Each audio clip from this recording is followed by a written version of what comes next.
Welcome to the Deconstructing Data podcast and live stream. I'm Jessie Lezak, CMO at BDEX, along with BDEX's founder and CEO, David Finkelstein. What's new this week, David? Hey, Jessie. All good. We launched some new product updates on twosegment.com and two-segment Shopify app.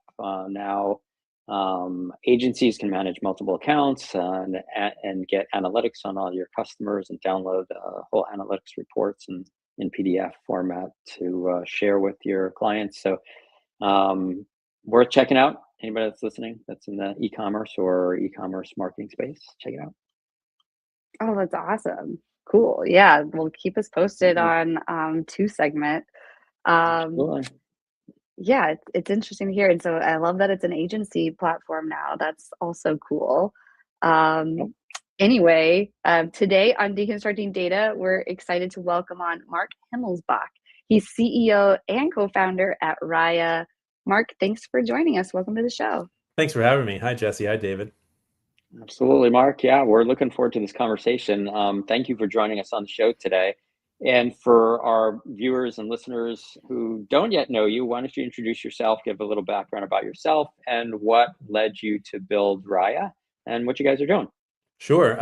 So RYA has been around gone to market for about a year, but its foundation starts at an agency level. A co-founder and I started an ad agency 8 years ago. We call it episode 4 because it was our 4th time working together. So Teddy is my co-founder, and he and I worked at BBDO together, then IPG Media Brands and Ogilvy. So when we started an agency 8 years ago, we realized pretty quickly that two middle-aged dudes couldn't walk into a room with CMOs and say, trust us, this creative idea is cool. We had some credibility, but we didn't have ultimate credibility to get CMOs to buy bold, big, creative ideas. So what was any way that we could get them to buy cooler things?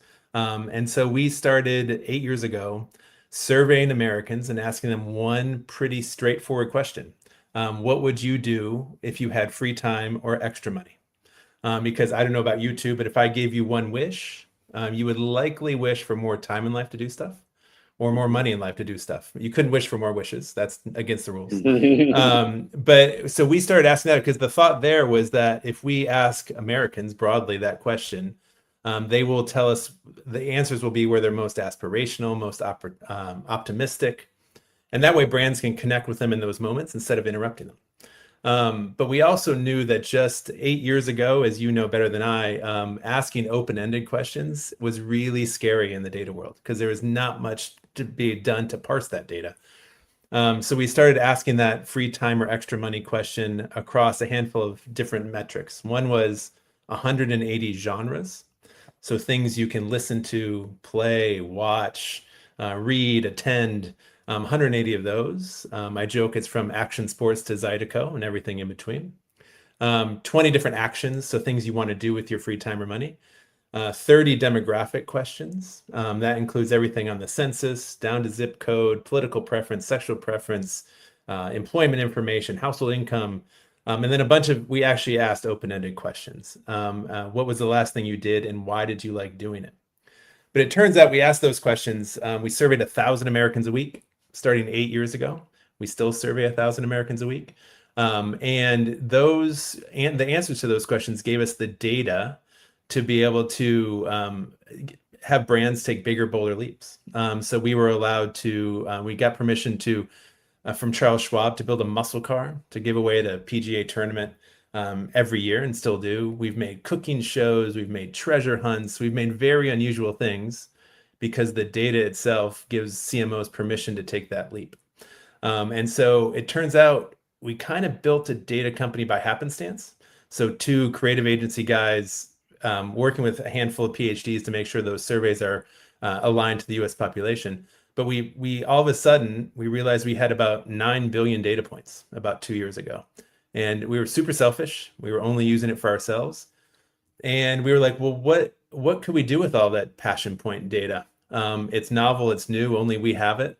If brands are being able to, are making creative decisions on top of it, Do you think they could subscribe to it? Do you think we could use it in different ways? So from there, RYA was born. And so we launched this data company.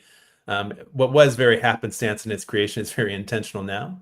But we launched the company from that, and we've been going to market ever since. On top of that data, we've built a creative taxonomy and orchestrate a handful of LLMs to get AI to think laterally, to think creatively. And so RYA is a creative intelligence platform that shortcuts the creative process, gives audience insights and creative ideas, and brands subscribe to it and have been using it almost daily for the last year. Wow. I love that story, especially given, my experience with data. I love the sort of track record you've created over the past 8 years Thanks. of just collecting this amazing data, and building what sounds like it to be a very strong proprietary data set, that I think you're just beginning to see the opportunity of how you'll be able to leverage that data set. And that's exciting, and makes me want to jump into that first topic, because the first topic talks directly to that, what proprietary data drives, why proprietary data drives advantages in the AI era, which is really interesting. It's so true. Like, I think a lot of people overlook and think right now, like, most of the AI that came out to start, and most of the AI that exists today is not proprietary data. It's just general data sets that are publicly available, and everybody's using that same data to try to do so many different things. But what's really interesting is when you start taking advantage of proprietary data sets. So I'd love to dig into this deeper with you. Totally. And I very much agree with you. And I don't know if you've ever done this, but I really like to cook. So I've asked for the same recipe from 4 different LLMs, even say add weird ingredients or add unusual things, and I get the same answer. I mean, it's about 95% the same answer. So I think the proprietary data that you mentioned is really interesting. The domain expertise that we've applied on top of that data to make it useful for the use cases that our clients want is also really important. But all the LLMs regress to the mean. So our biggest challenge was, how do we get outputs that move away from the mean? How do we get unusual things? RYA stands for radical yet acceptable, RYA, because great creative ideas need to be both radical enough that they stand out, but acceptable enough that an audience will take them on. And so the proprietary data is essential to do that, because otherwise you just get generic AI slop. But I think the real secret to it is not only having the data, and we've had 8 years of data compounding every week, so we can get historical trends, etc. But is how to orchestrate and harness that data so it gives you answers that are actually useful. Because one of the things, as you know very, very well, is that you can have that data, but actually making it useful for an end user is kind of the behind the scenes secret sauce that takes a lot of work. So proprietary data is great, and we're super lucky that we have it. That's our moat, so to speak. But how we use it and how we make it usable has been much more of a challenge than I realized.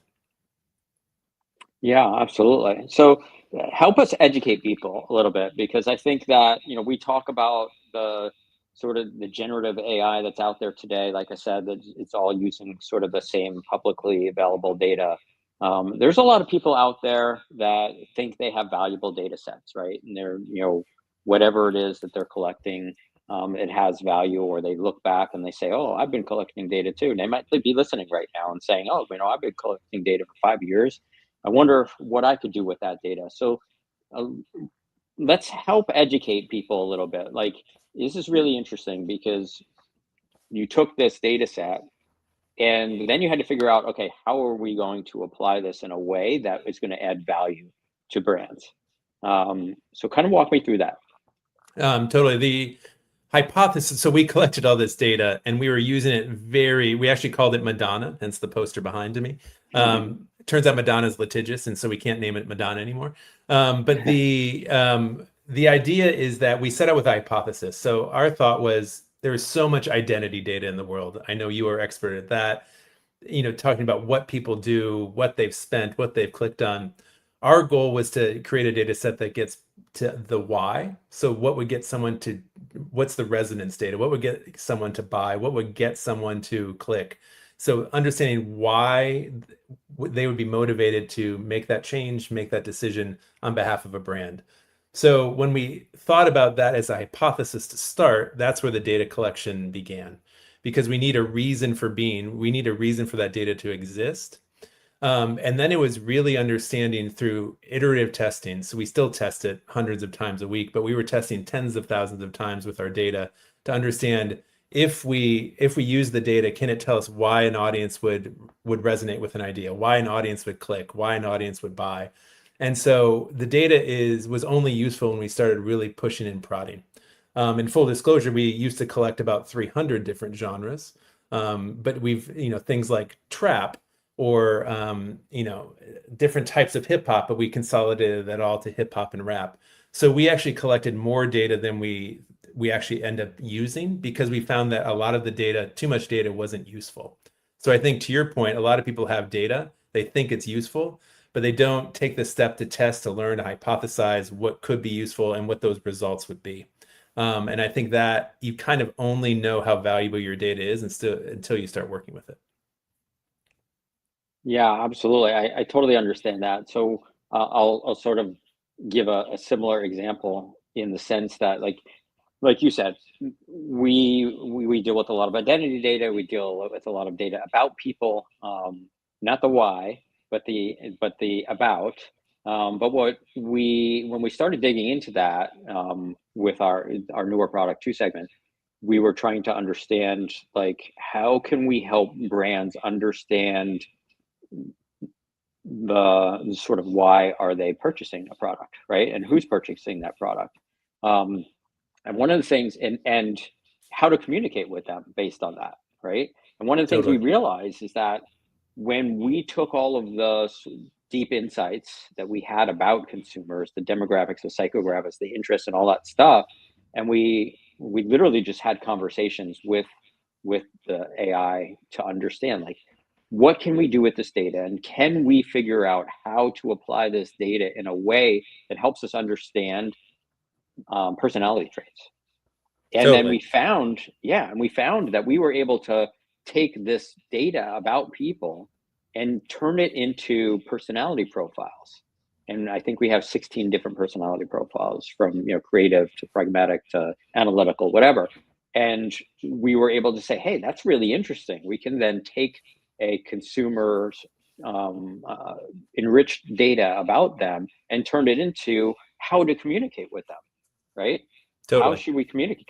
We could communicate very differently with somebody that's analytical versus somebody that's creative, right? So we should be doing that, and so that's kind of what led us to build 2 segment the way we did it.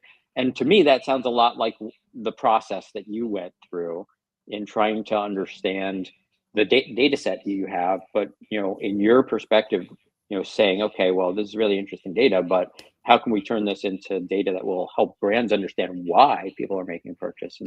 And so I think that's probably a really interesting insight for people listening today that think that they have data that might be useful.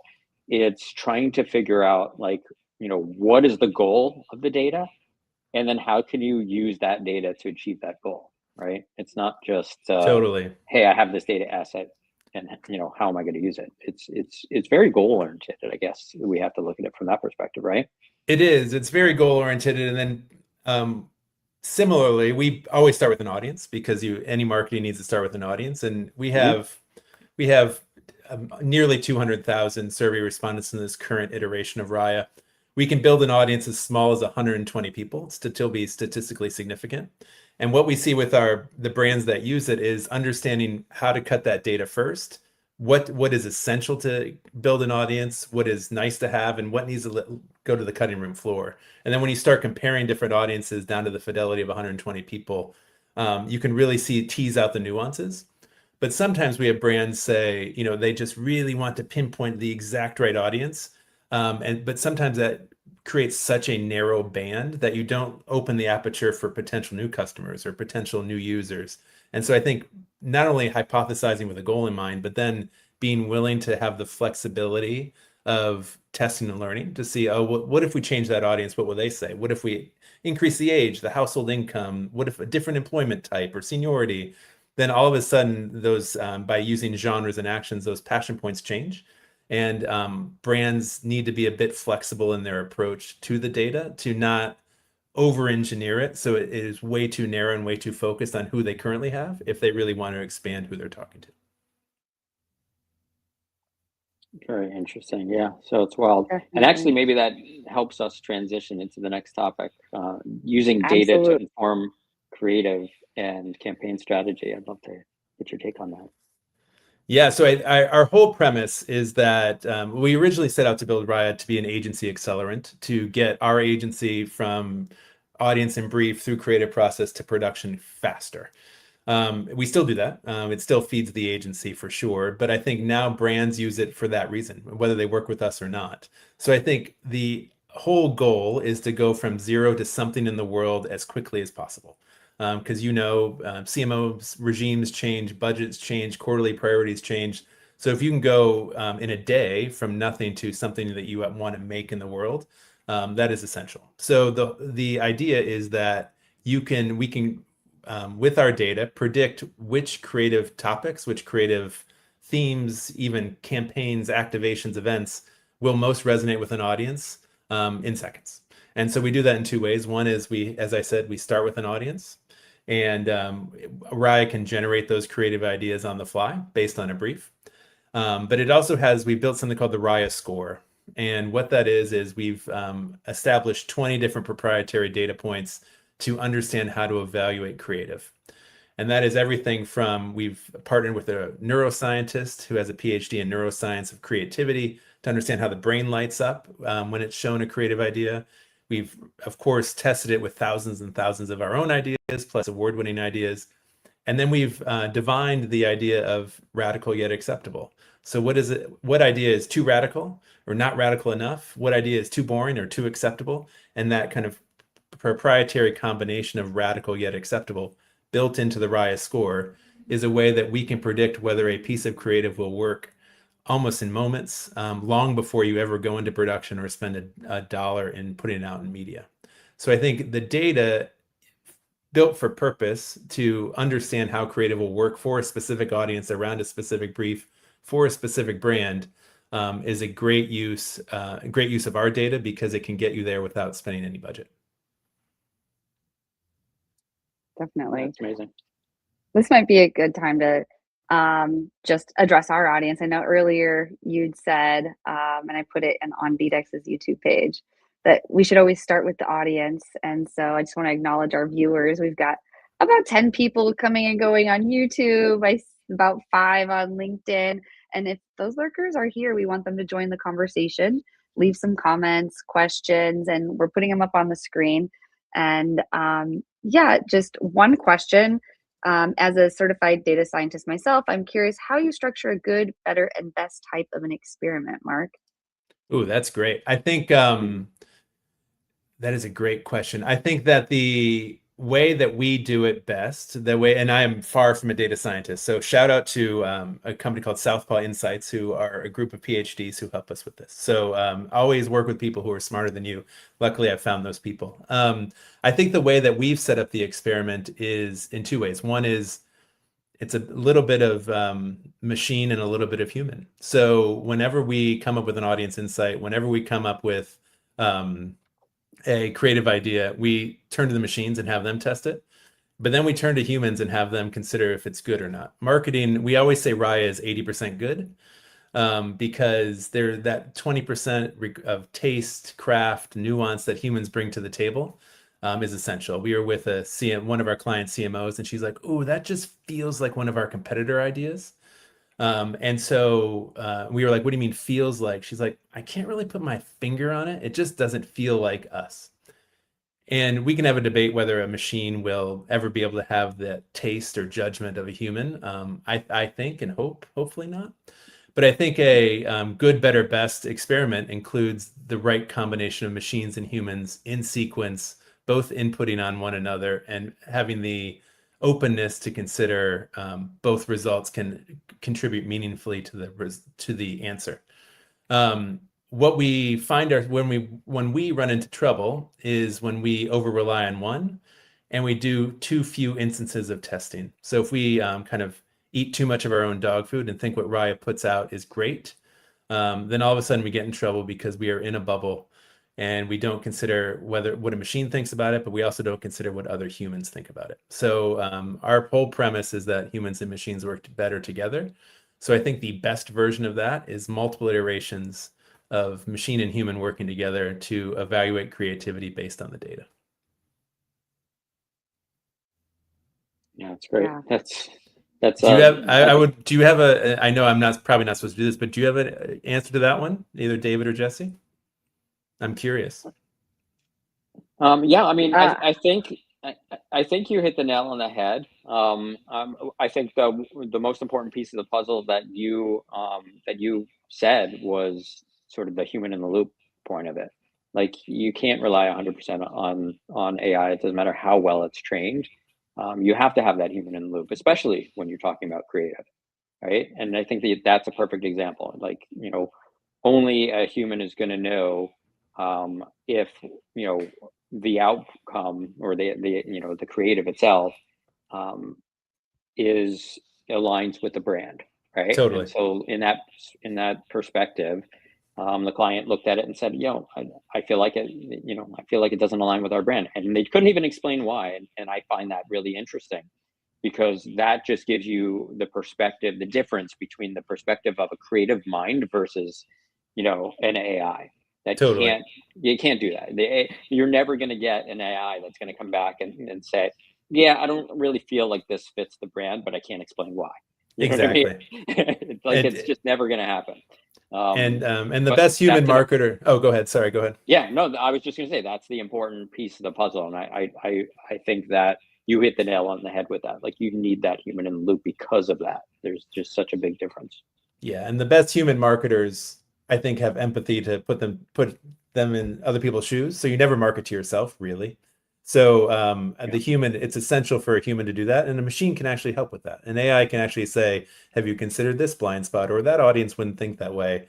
And then when you add bias, of course, when you add proprietary data, it actually backs up that idea and backs up that sentiment that the machine can provide. But yeah. I agree. 100%. I wouldn't disagree with anything. You have to have a human in the loop. And just try not to learn that mistake the hard way.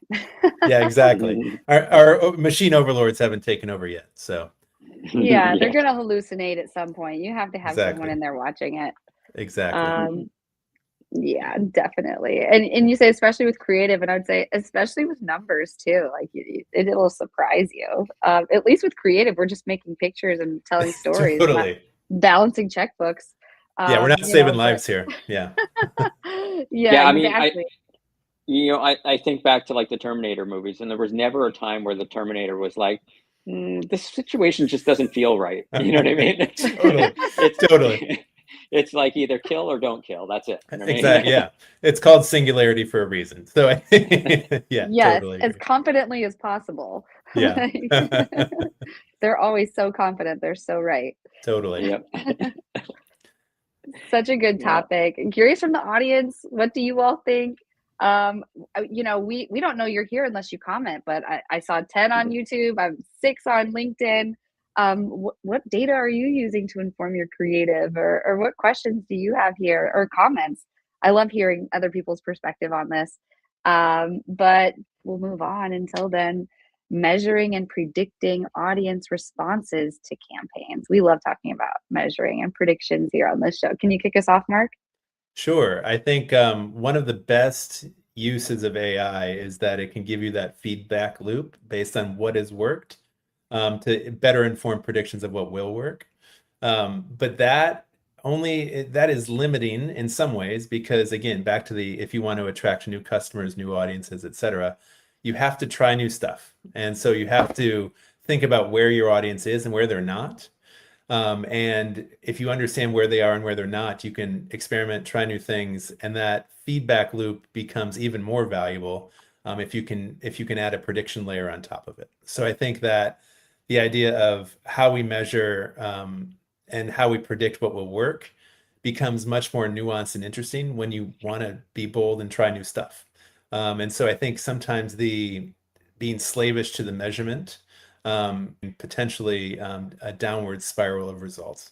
So I think it's always an interesting combination. Watching clients is always an interesting combination to see how risky they want to be, how safe they want to be, and then the measurement and results usually play out from that. I love that. And as you were speaking, we had a comment or a question come up and says, everyone says their data is proprietary now. This kind of gets back to our first topic. What's the actual test for whether a data advantage is real or just repackaged, Mark? Oh, that's a good question. So whether the data advantage is real is who owns and who has access to the data. So everyone says they have proprietary data, sure, but it's not only who has access to it, but how it's used. And I think that giving access to proprietary data means giving access to that data, but also giving people the use cases to be able to use that data. And so I think that I know we are the only people who have our data. Some of our clients actually add their data into ours. And so that combination becomes, I guess, even more proprietary to them. But the fact that it is ours and ours alone makes it proprietary. I would love to hear from Rick who else claims it that he thinks is false, is a false proprietary data set. But I think it's important to understand the provenance of the data and where it comes from, and is it really a standalone data set? Yeah, I think there's two levels of thing when you think about proprietary data. Also, like, is it proprietary is one thing, but is it unique is another? Because everyone has proprietary data in the sense that, like, if they're collecting their customer data, it's proprietary, it's theirs, right? But what makes it unique? Is it unique? Is it something that nobody else has, or is difficult to find, or whatever? But right. Like in your case, this is a very specific data set that you collected, and it's very rare in that sense that unless there's other people that are out there that you don't know of that are collecting it, it's not like it's one, readily available, and two, not something that the average person or company is collecting. Totally. So I think that you have to kind of look at the two hand in hand. Proprietary is one thing, unique is another. I agree. And from my BBDO days, one of the company mantras was have healthy paranoia. And we continue that mantra forward. I think we look every other day to see if another company has our data or similar. And a lot of people have different genre data, but not the breadth and depth. So I agree. The uniqueness is a really good point. Thanks for bringing that up. Sure. And I saw someone post for sure actionable is the other. Thanks, David. I think that, and this is a huge point about people who say they have a lot of data. If you don't make it available and actionable, not only to the data scientists, but to a general user, then it's the value isn't as high. I mean, the data always has value, but if random people can't use, if a user who has no data knowledge or no data expertise can't use it, if it's only locked in silos or only locked in areas of expertise, then it's not very helpful for the organization. Yeah, absolutely. Definitely. Yeah, and right. David Wellborn added one other thing I saw flash up there, to saying that sometimes data is worth far more when combined with other data, making 2 + 2 = 5. Yeah, and I think that's one of the places we're actively exploring. We just launched our API and MCP, and like understanding how our data fits with others. And I don't know if you encounter this, but how much to give up and how much to retain and how much to let people play and learn. Different clients want to understand the data in different ways, and sometimes I've learned that you have to let a little bit of it go for people to understand the shape of the data. I used to be like, no, you can't touch my data. This is our data. But you have to let people experiment and play and see how it all fits together. Yeah, and that's absolutely true. I love hearing that you guys launched in an MCP server. We're doing the same with ours, because I think that gives people sort of the freedom to experiment with it in ways that would have been very difficult to do in the past, and now they can, because the MCP server can enable them to sort of have conversations with AI and sort of talk about how they might use the data. and combine it with other data sets and things like that. And there's so many things that you can do once you employ an MCP server to it, that it just, opens up so many more possibilities. And to your point, giving them an opportunity to sort of play with it and test it, could open up all new opportunities, not just for them, but for you, as Totally. the data owner. And we've added a context-aware chat agent to our data, so that is what makes RYA. And while doing demos, almost every demo, someone will say, "Can RYA do this?" And I'm like, "Well, let's just ask it." Yeah. And it's such a leap of faith in a live demo to see it, because I don't know what RYA is going to say. And so it's been really fascinating. It's like a change in my mentality that you just have to let the AI, let the LLMs do what they do best, and that is interpret data and spit out the answers that hopefully are surprising. Yeah, that's amazing. Yep, so good. Well, before we end the show, we got to make sure we ask you about your tech stack, Mark. This is something we ask all the guests on Deconstructing Data. What are some of your favorite tools in your tech stack? Well, I have to give a shout out to our Southpaw, but also our team at Station Sciences, who help us orchestrate all of this data and technology together. I think the coolest thing that we've done recently is harness, I think it's now up to 8 different LLMs together, and we continually test which model does the thing best. So some have better context windows, some are more creative in the way they think, some are better at pulling audience insights. So the best parts of our tech stack, in my opinion, are the humans behind it. I know this might be cheesy, are the humans behind it and testing to understand which new LLM release from which different company performs best for which task. So we've been able to build our technology in such a way that when new models come out, we don't have to rebuild the whole tech stack. We can test our way into what works best. We build on Supabase, and so that's a great technology. But honestly, the tech stack that works best for us are the humans that are interpreting what is out there now, combining it with our proprietary data and making it really usable for our clients. Nice. I love that. Awesome. Well, yeah, thank you for sharing. One last question. Yeah, definitely. It's covering up all of our faces here. What's your perspective on zero-party data? I think maybe for both of you, and derived data as zero-party data. In RYA's case, the concept of integrating customers' derived data back into the platform to create a continuous feedback loop.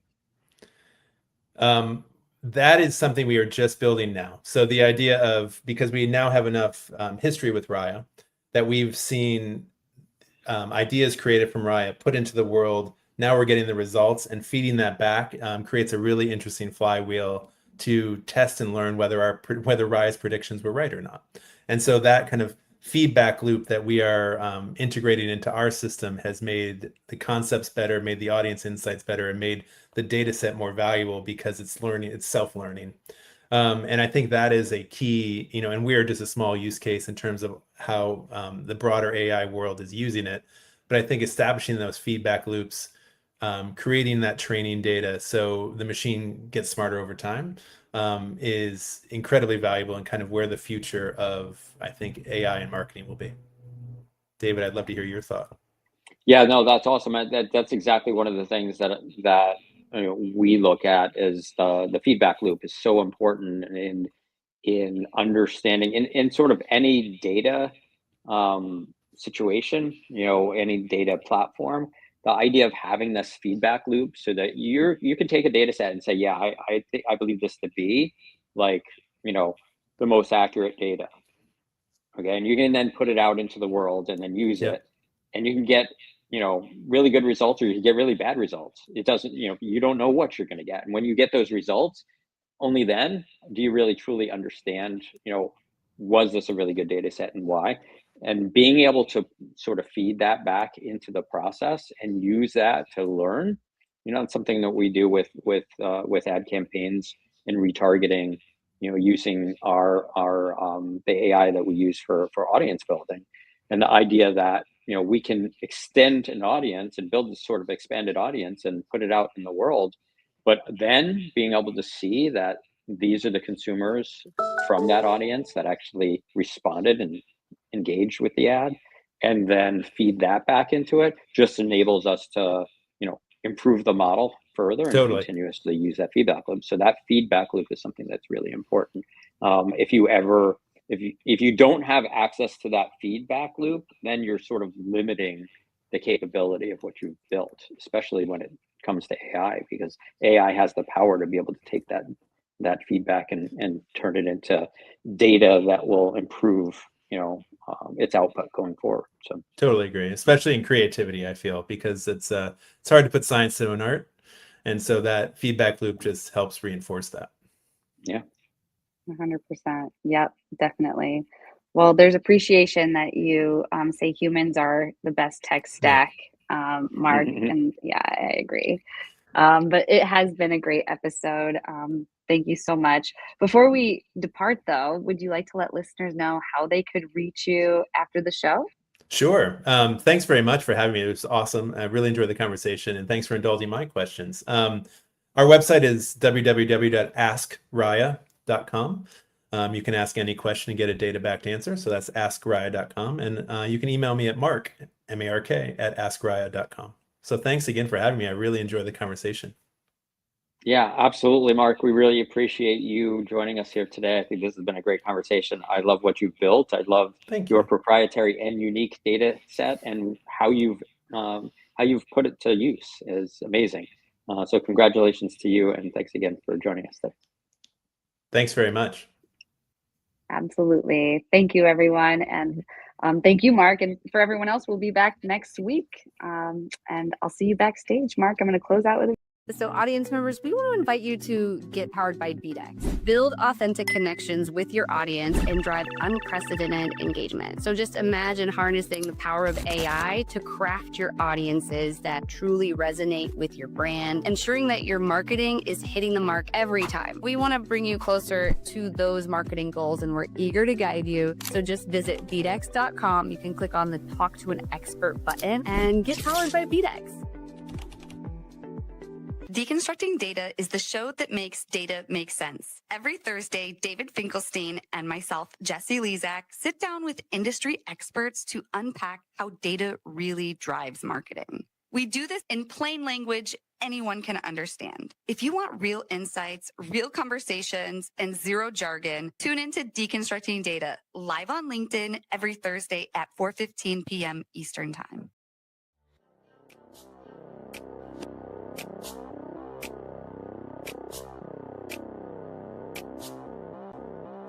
Yo.